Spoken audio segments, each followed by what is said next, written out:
কল্পনা করুন সমুদ্রের নিচে একটি 30 ইঞ্চি চওড়া তৈলাক্ত পাইপের ভিতর বিদ্যুতের গতিতে আপনাকে টেনে ধরল। এমনই এক ভয়ঙ্কর দুঃস্বপ্নের কবলের পরে এই 5 ওয়ার্কার, কিন্তু এদের মধ্যে কেবল একজনই বেঁচে ফিরে আসে গোটা বিশ্বকে তাদের হারহিম করা কাহিনী শোনাবার জন্য। আর একটা গোপ্রো ক্যামেরা একজন ড্রাইভারের শুটে লাগানো ছিল, যেটাতে এই দুর্ঘটনার এক্স্যাক্ট মোমেন্টকে রেকর্ড করা হয়। আর এই ক্যামেরায় রেকর্ড করা ভয়ানক দৃশ্য দেখলে ভয়ে আপনার পায়ের তলার মাটি সরে যাবে। 25শে ফেব্রুয়ারি 2022 সালে সাউথ আমেরিকার উত্তর উপকূলে পয়েন্টে পিয়ার নামের একটি কোস্টাল শহরে LMCS কোম্পানির 5 জন ওয়ার্কার ফাইজাল কুরবান, কাজিম আলী জুনিয়র, ঋষি নাগাসার, ইউসুফ হেনরি আর ক্রিস্টোফার বুডরাম একটি পাইপলাইনের ভিতর মেইনটেনেন্সের কাজ করছিল। এই পাইপলাইনটি পারিয়া ফিউল কোম্পানির, একটি গভর্নমেন্ট মালিকানাধীন অয়েল কোম্পানি, যেটা ট্রিনিডাদ অ্যান্ড টোবাগোয় অবস্থিত। এরা পাইপলাইনের এমন এক অংশে কাজ করছিল যেটা বহুদিন যাবৎ বন্ধ পড়েছিল।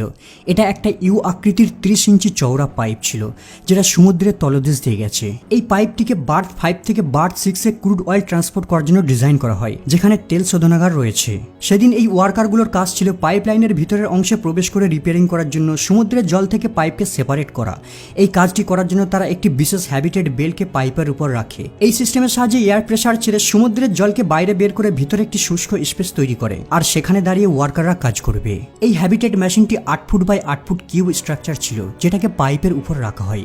আর পাইপের ভিতর ঠিক এই ধরনের একটি হাইপারব্যারিক চেম্বার তৈরি হয়, যার ভিতর দাঁড়িয়ে দাঁড়িয়ে তারা যন্ত্রপাতি বের করে সহজেই মেরামতের কাজ করতে সক্ষম। এই পাইপলাইনের একটি বিশেষ কাজ হলো বার্থ 6-এ একটি ইনফ্লেটেবল প্লাগকে বের করা, যেটাকে 2 সপ্তাহ পূর্বে পাইপের ভিতর ঢোকানো হয়। এই ইনফ্লেটেবল প্লাগটি একটি এয়ারটাইট ব্যারিয়ারের মতো কাজ করে, যাতে পাইপলাইনের ভিতরে হাইড্রোকার্বন আর ক্রুড অয়েল বাইরে লিক না হয়ে যায়। এই প্লাগটিকে খোলার জন্য উপরে উপস্থিত থাকা ওয়ার্কার কাজিম আলী তার সহকর্মীদের একটি রেঞ্জ পাস করে, যার সাহায্যে এর ভাল্বকে লুজ করে প্লাগটিকে বের করতে পারবে। কিন্তু যখনই এই রেঞ্জের সাহায্যে ভাল্বটিকে ওপেন করা হয়, তখনই এমন এক শকিং ফোর্স তৈরি হয় যা তাদের 5 জনকেই কয়েক সেকেন্ডের মধ্যে পাইপের ভিতর টেনে নেয়। আসলে তারা জানতো না যে যেই ইনফ্লেটেবল প্লাগটিকে তারা রিমুভ করতে যাচ্ছে, তার নিচে ছোট স্পেসগুলিতে বায়ু দ্বারা পূর্ণ রয়েছে, কারণ পাইপের ভিতর খুব অল্প মাত্রায় তেল মজুদ ছিল। আর যখনই তারা প্লাগটিকে লুজ করে, উপরের হ্যাবিটেটে থাকা হাই প্রেসার বায়ু নিচের পাইপে থাকা লো প্রেসার বায়ুর দিকে দ্রুত বেগে আসা শুরু করে, আর সেই সাথে সমুদ্রের জলও ভিতরে প্রচণ্ড গতিতে প্রবেশ করতে থাকে। ফলে এমন এক ভয়ানক টর্নেডো ওয়াটারের মতো ঘূর্ণি জল সৃষ্টি হয়, যার মধ্য দিয়ে ওয়ার্কার আর তাদের যন্ত্রপাতিকে ভিতরে টেনে নেয়। এই দুর্ঘটনাটি তাদের কাছে এতটাই অপ্রত্যাশিত ছিল যে তারা কেউ উপলব্ধি করতে পারছিল না যে কি কারণে তাদেরকে পাইপ ভিতরে শুষে নিল। তারা কেবল উপলব্ধি করতে পারছে যে তাদের ভাগ্য খুবই ভালো ছিল, পাইপের নিচে কিছুটা কার্ভ আছে, তারা শ্বাস নেওয়ার মতো কিছুটা স্পেস খুঁজে পায়। ড্রাইভারদের শুটে যে গোপ্রো ক্যামেরাটি লাগানো ছিল, তাতে এই দুর্ঘটনার কয়েক সেকেন্ড পূর্বের ফুটেজটিকে দেখা যাচ্ছে। তারপরে স্ক্রিনের সবকিছুই কালো হয়ে যায়। তারা কেবল পাইপের ভিতরে একে অপরের নাম ধরে ডাকতে থাকে আর জিজ্ঞাসা করতে থাকে সবাই ঠিকঠাক আছে কিনা। প্রায় 90 সেকেন্ড পর্যন্ত ক্রুড অয়েল, জল আর বায়ুর প্রেসারে ক্রিয়েট হওয়া এই টর্নেডো ওয়াটারের টানটি চলতে থাকে। এরপর জল আর বায়ুর প্রেসার স্যাটেল হয়, আর এরা পাইপ লাইনের ভিতর এমন এক জায়গায় আটকে যায় যেখান থেকে কেবল শ্বাস নিতে সক্ষম। এদের মধ্যে কেবল একজনই বেঁচে ফিরে আসে। সে একটি ইন্টারভিউতে এই ভয়ঙ্কর দৃশ্যটিকে বর্ণনা করে। Happened so fast, you couldn't react. I didn't even remember actually getting pulled in the pipe. I just remember going hurled through the pipe at unbelievable speeds. Every time you try to open your eyes, it's burning. Pitch black, you can't see nothing. Your throat burning, your ears ringing, your body sore. And at that point, I tell myself I was going to dead.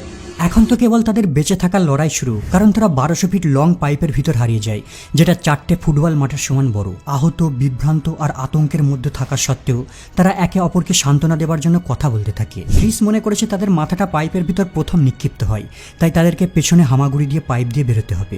কিন্তু কাজিম, ইউসুফ আর ফাইজাল নিশ্চিত হয় যে তাদের পা প্রথমে ভিতরে নিক্ষিপ্ত হয়। ক্রিস তার পা দিয়ে কাজিমের কাঁধে টিপে ধরে। এরপর সে নির্দেশ দেয় বাকিরাও যেন তাদের পা একে অপরের কাঁধে রাখে। আর যেহেতু ফাইজাল সবার নিচে রয়েছে, তাই তাকে নির্দেশ দেওয়া হয় সে যেন উপর দিকে সবাইকে ধাক্কা মারে। এভাবে তারা একটা চেন বানিয়ে ধীরে ধীরে বার্থ 6-এর দিকে যেতে থাকে। কিন্তু সমস্যা হলো এই পাইপটি গাঢ় পিচ্ছল তেল দ্বারা পূর্ণ ছিল। প্রায় 1 ঘন্টার চেষ্টা করার পর তারা মাত্র কয়েক ইঞ্চি পর্যন্তই এগোতে সক্ষম হয়।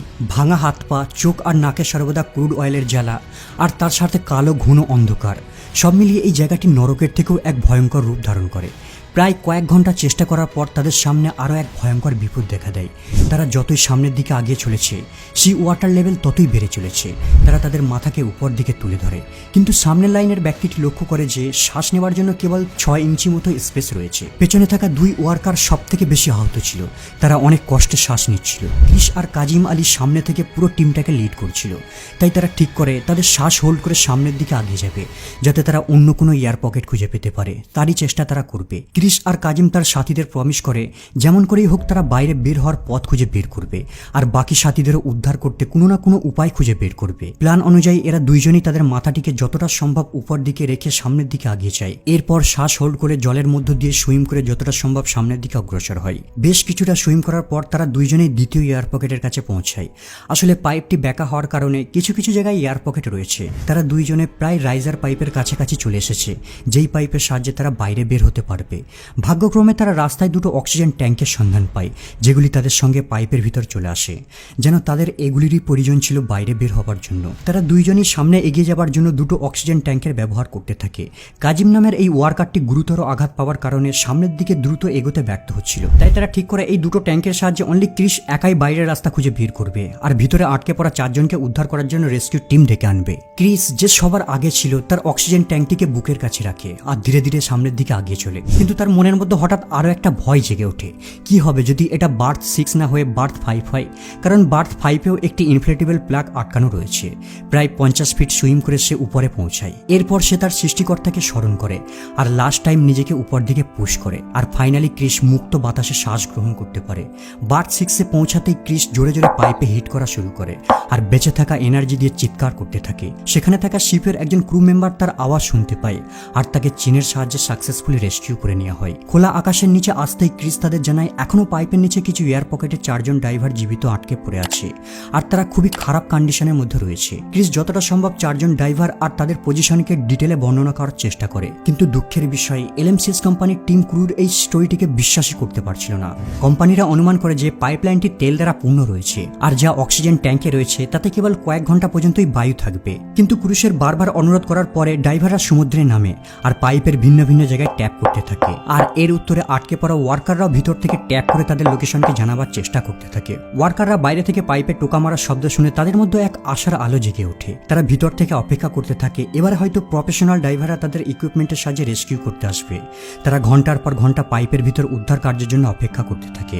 প্রতিটা সেকেন্ড তারা কাউন্ট করতে থাকে, হয়তো এবার তারা দড়ি অথবা লাইট দেখতে পাবে। কিন্তু আফসোস, না তারা কোনো আলো দেখতে পায়, না তাদের বাইরে থেকে অক্সিজেন ট্যাঙ্কও পাঠানো হয়।